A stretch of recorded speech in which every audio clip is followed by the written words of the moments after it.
F e manderanno quindi il link. So, yes. Grazie Emanuela. Passiamo alla relazione di Mr. Tushar Trivedi.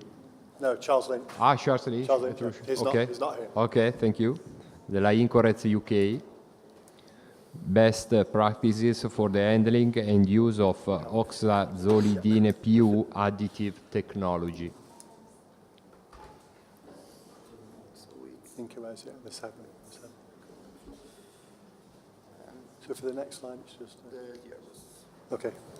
Great, well, good afternoon, everybody, Yes. and thank you. Thank you. It's okay? Yeah.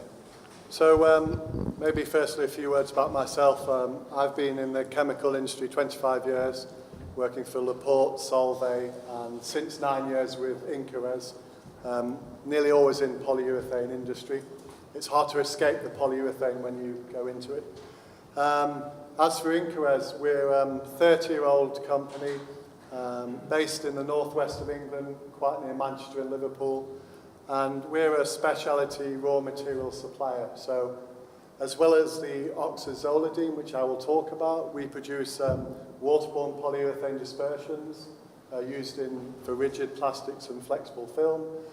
We also produce waterborne epoxy hardeners, and we produce some aldamine technology, special technology for use in one-component polyurethane sealants and adhesives.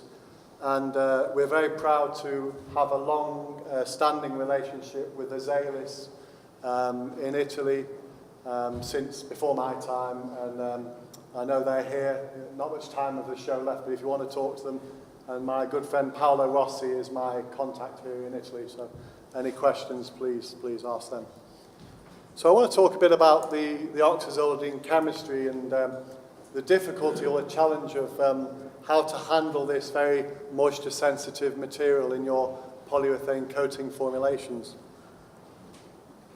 So firstly, how do they work? And what are they? Well, for the chemists amongst you, this is the famous oxazolidine structure. So what we have here is a 5-membered heterocyclic structure, and you can see you've got a nitrogen and oxygen there, and we have a blocking agent, which is normally aldehyde, sometimes ketone-based blocking agent. And this chemistry has been used for 30 years, especially in the one-component polyurethane coating market for the high-build, 3mm thick waterproofing membranes, aliphatic type, and also heavily used in the heavy-duty protective 2-component polyurethane coating systems. I'll talk a little bit about applications later. At the beginning was textile. Sorry? At the beginning was... That's not us, but if you, in the literature there are some oxazolidines produced for textile industry, but it's a slightly different type of chemistry. I think in the US there's some producer, maybe Angus or a Dow company, but it's a different type of technology. So what you have here is you have the famous problem with polyurethanes with the famous reaction of the isocyanates with water, which creates the polyurea, and you have an evolution of carbon dioxide. And unless you're producing polyurethane foams in coatings, you really want to avoid that reaction. Otherwise, you get these defects of the film or the sealant, and this is really what the oxazolidine provides, the protection upon application, avoiding this bubbling or gas formation.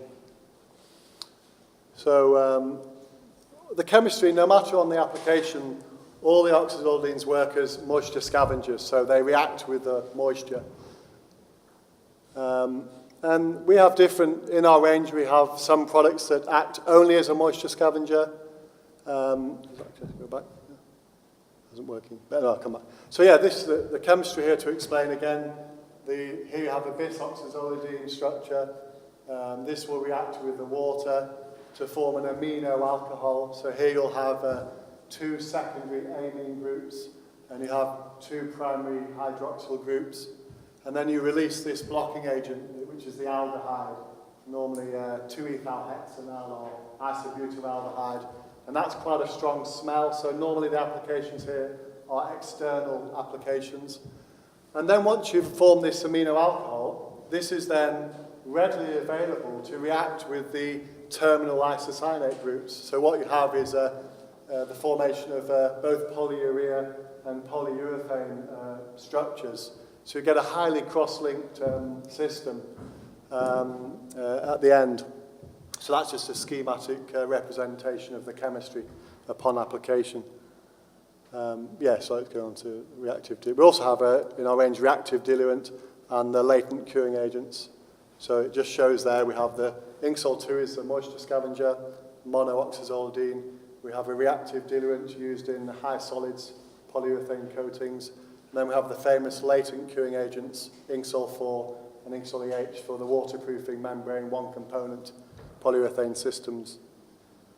So the applications are incredibly diverse. I think the oxazolidine chemistry was developed in the 1980s for this high build aliphatic polyurethane coatings, maybe 3 millimeter thick membranes with an aliphatic polyurethane coating. Without the oxazolidine, the curing speed is very slow.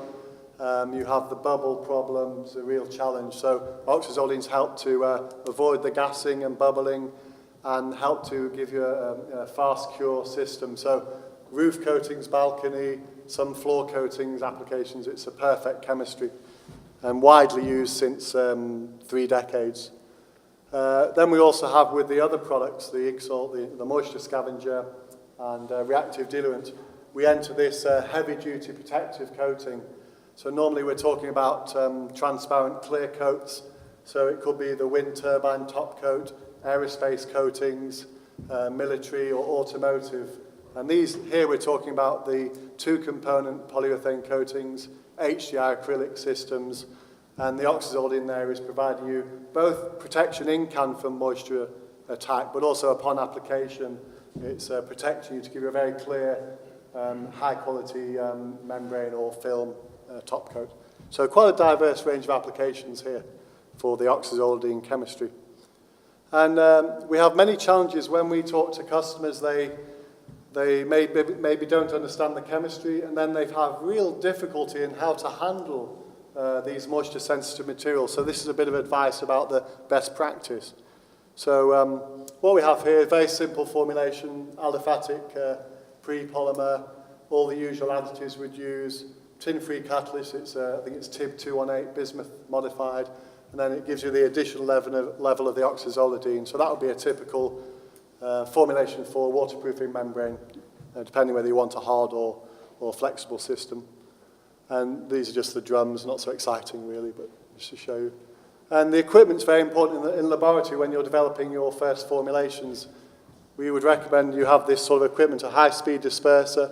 I think this one's a Grease UK manufacturer, but you can get many, many, many types.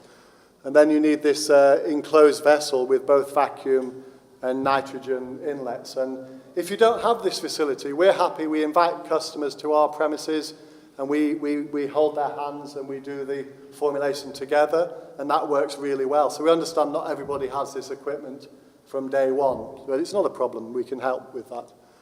And obviously you prepare the vessel, the moisture-sensitive materials.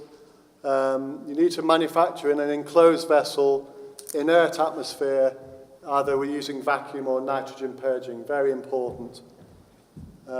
So we also would say that the pigments and fillers need to be dried, either in an oven or you can use conventional moisture scavengers like additive TI or molecular sieve, that's fine.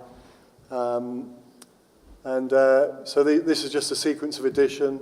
So first the pre-polymer, then you add the pigments and fillers under slow stirring, and then you high-speed disperse the mixture, again under vacuum, as shown here. Then you add the solvent additives, catalyst UV additive, and then at the end, once you've achieved the grind, you add the solvents, and then you add the pre-polymer and pigment mix. And then you will take a sample of the dispersed material. You need to check the water content. This is very important, using a Carl Fisher method. And then only when you have this less than 500 ppm is urethane dry. So all your materials should be urethane dry. We had a customer this week who had 5,000 ppm and the failure, so it's really important to have this level of moisture once you start the formulating. And then only then at the end can you add the oxazolidine, right at the end, and then you just stir for 5-10 minutes and you're ready to go. So once you've manufactured, you need to purge the drum with nitrogen, as shown here, to avoid any risk of moisture ingress or attack. Never leave the lid open, so close after use, very important. You want to avoid any moisture ingress at all, it's critical. And store at ambient temperature. And then just here, again, once you're filling your final product, as I said, you need to avoid any moisture ingress, and we recommend using nitrogen as a final protection. And in summary here, obviously you're dealing with moisture-sensitive materials. Make sure the pigments and fillers are urethane dry, less than 500 ppm. Manufacture under vacuum, and purge your Incorez drum and final product with nitrogen as a final step, just to be sure. And in summary, if you adopt this approach, you'll solve your bubble trouble, as we call it. You can manufacture low VOC, high solid systems. You get faster through cure of your one-component membranes, and hopefully you'll get a very high durable, strong film. And I think that's it. So thank you. Any questions for me today? Hope I was in time. Thank you very much for the short presentation.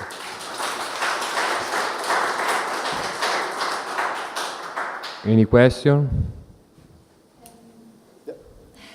I'm interested in this, but to use, I want to try to impermeabilize waste from polyurethane to produce using carrageenan is a natural substance. I want to produce a manufacture for foods, I mean plates. Okay. But my problem is impermeability, Yeah. because I have a reaction. I use maleic anhydride, Okay, yeah. anhydride, and I try to make copolymerization. And then maybe I must prepare the prototype, but I'm trying now. But I'm thinking of the problem of impermeabilization, Yeah. because carrageenan is a particular structure, and maybe I need to use something to have a homogeneous surface. And so I would like to know if this you have tried in such way with not only with pure polyurethane, but also with recycled or something. I mean, for powders, monomers. Well, we're just a raw material supplier, so it would be our customers who would make the polyurethane membrane system. But you think I'm not aware. I always keep an open mind, but I'm not aware of this application. But who knows? Who knows? Usually, I can try to recover from this waste the functional group, Okay. because I can treat with a buffer, Yeah. polycarbonate, and then I can try to. I have a reaction possible. So in this situation, maybe it's possible to add this and see what could happen. Well, I'll never say yes because I don't know, but we can put you in contact with our application. It sounds something novel, but we're open to novel ideas, and let's have a look. Yeah, I can't answer today, but I'll give you my contact and Paolo Rossi, and we'll try and help if we can. Good idea. Okay. Okay, thank you. Okay. Ok, thank you Mr. Lynch. Arriviamo all'ultima, direi, presentazione.